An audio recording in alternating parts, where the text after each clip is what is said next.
حضور نبی اکرم صلی اللہ علیہ وسلم کے گھوڑے جو آپ کی ملکیت تھے اور جن پر آپ نے سواری کی، مرتجز یہ وہ گھوڑا تھا جس کے اعرابی سے خریدنے پر حضرت خزیمہ بن ثابت انصاری رضی اللہ تعالی عنہ نے گواہی دی تھی، اور اسی وجہ سے آپ نے حضرت خزیمہ رضی اللہ تعالی عنہ اکیلے کی گواہی کو 2 کے برابر قرار دیا تھا۔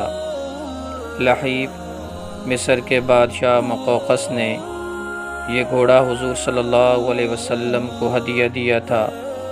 اکثر غزوات کا سفر آپ نے اسی پر کیا۔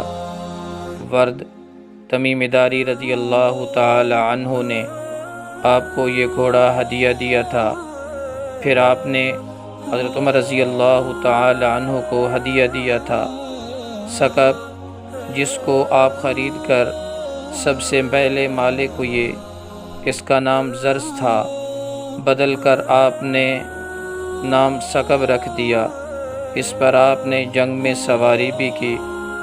صبحہ آپ نے صحابہ کرام سے اس گھوڑے پر دوڑ لگائی اور یہ گھوڑا دوڑ جیت گیا تھا۔ ضرب مجاز